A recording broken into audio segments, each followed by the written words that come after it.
Bem-vindos à Sala Pastoral. Eu sou o pastor Alejandro Ninauaman e estamos lendo juntos o livro Herdeiros do Reino, de Josanã Alves.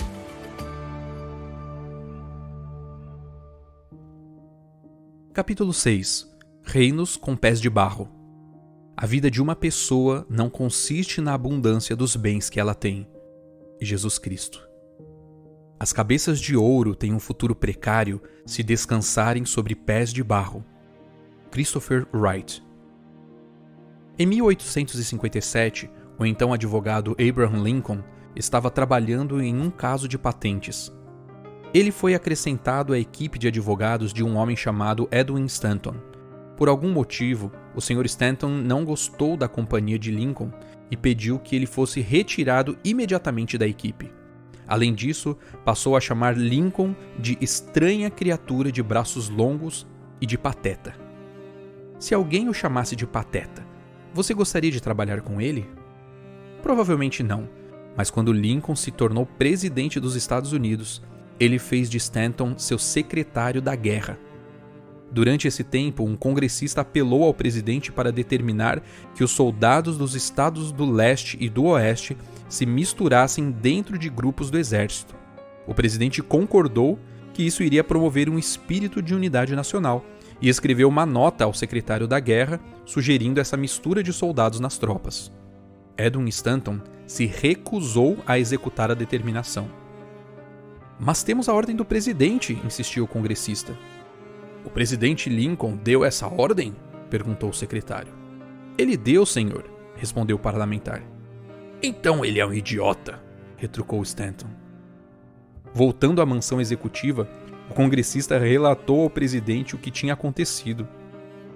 "Stanton disse que eu sou um idiota?" perguntou o presidente Lincoln. "Ele disse, senhor." "Se Stanton disse que eu sou um idiota", concluiu o presidente com ponderação, "então eu devo ser mesmo, pois ele quase sempre tem razão." Lincoln foi até o gabinete de seu secretário da guerra e, depois de discutir o assunto, percebeu que a posição do secretário realmente era a melhor. Essa pequena história mostra a beleza da verdadeira humildade.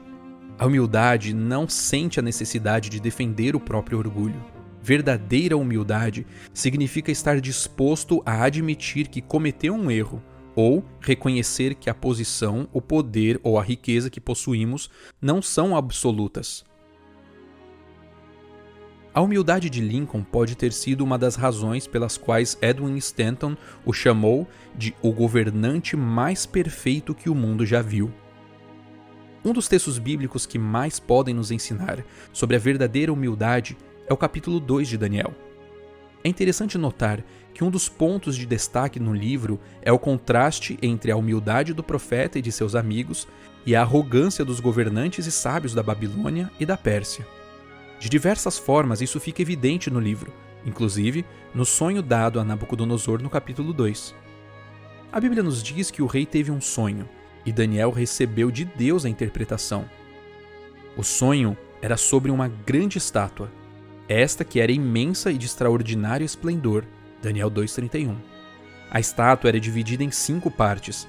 A cabeça era de ouro, o peito e os braços eram de prata, o ventre e os quadris eram de bronze, as pernas eram de ferro e os pés eram em parte de ferro e em parte de barro. Daniel 2, versos 32 e 33. Cada um desses metais representava um reino que dominaria o mundo. Esses reinos eram Babilônia, Medo-Pérsia, Grécia e Roma Imperial. Os pés de ferro e barro representavam Roma dividida em 10 reinos. 4 pontos nessa profecia nos falam sobre a necessidade de compreender a humildade que devemos ter diante da soberania divina. Primeiro, cada um desses reinos buscava domínio territorial, poder absoluto e riquezas materiais. De certa maneira, cada um deles conseguiu essas conquistas.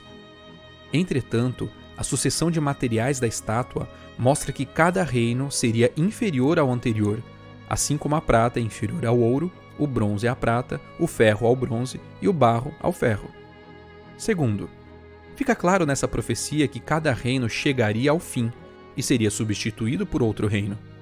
Terceiro, todos os reinos, por mais grandiosos que fossem, estavam sendo sustentados por uma frágil estrutura de barro misturado com ferro.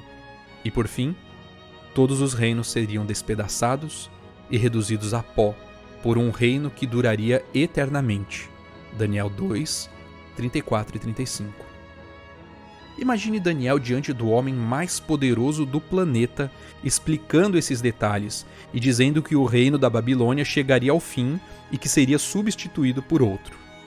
A maneira como Deus revelou o sonho e o seu significado foram tão fortes que o rei se inclinou, prostrou-se com o rosto em terra diante de Daniel e disse: "Certamente o Deus que vocês adoram é o Deus dos deuses e o Senhor dos reis."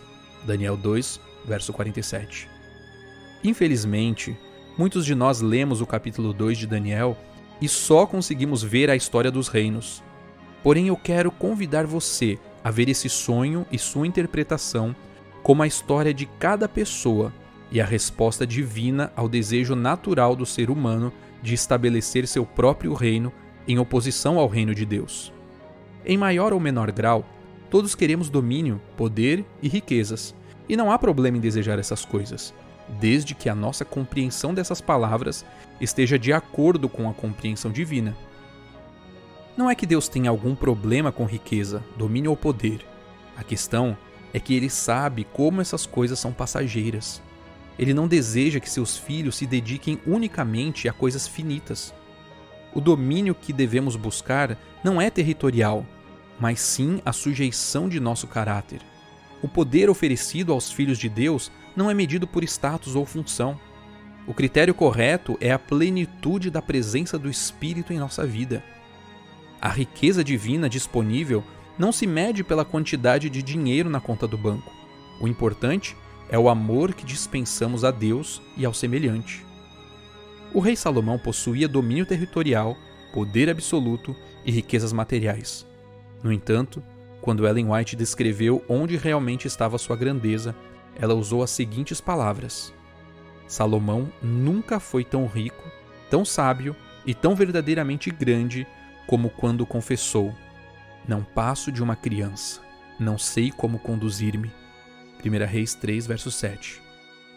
Precisamos nos perguntar que tipo de reino, poder, riqueza e domínio estamos buscando. Precisamos entender que todo reino, riqueza e poder desta terra tem pés de barro, ou seja, pode desmoronar facilmente a qualquer momento. Jesus contou a seguinte parábola sobre isso. O campo de um homem rico produziu com abundância. Então ele começou a pensar: "Que farei? Pois não tenho onde armazenar a minha colheita." Até que disse: "Já sei! Destruirei os meus celeiros, construirei outros maiores e aí armazenarei todo o meu produto e todos os meus bens. E então direi à minha alma: você tem em depósito muitos bens para muitos anos. Descanse, coma, beba e aproveite a vida." Mas Deus lhe disse: "Louco, esta noite lhe pedirão a sua alma, e o que você tem preparado, para quem será?" Assim é o que ajunta tesouros para si mesmo, mas não é rico para com Deus. Lucas 12, versos 16 a 21. Qual era o verdadeiro problema do homem da parábola? Era o fato de os campos dele terem produzido em abundância? Sua decisão de construir grandes celeiros? Ou seus muitos bens? Não. Essas coisas não são ruins em si mesmas. O grande problema daquele homem é denunciado pela forma de se expressar. Por 4 vezes ele disse: "minha colheita, meus celeiros, meus produtos e meus bens." E na parábola, ele é chamado de louco. Essa é a única vez que Deus chama alguém de louco na Bíblia. O homem não percebeu que todo o seu reino iria desmoronar naquela que seria a última noite de sua vida. Ellen White afirmou: "Pela parábola do rico insensato, mostrou Cristo a loucura dos que fazem do mundo seu tudo. Este homem recebera tudo de Deus, não pensou em Deus, de quem vieram todas as dádivas. Esse homem vivera e planejara para o eu.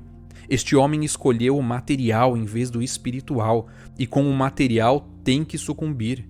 A ilustração é aplicável a todos os tempos.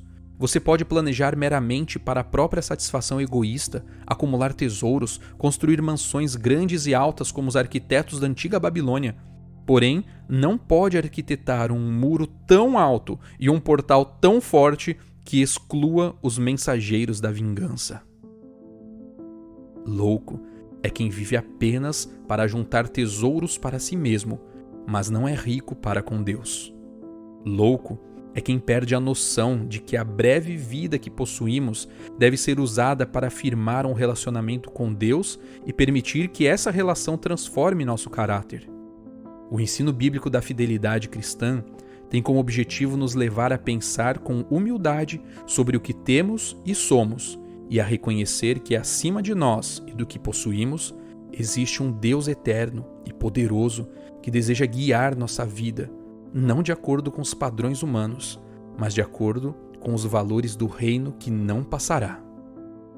Neste momento, fale com Deus e expresse a Ele o seu desejo de possuir domínio de caráter, poder do Espírito e riqueza em atos de amor e obediência.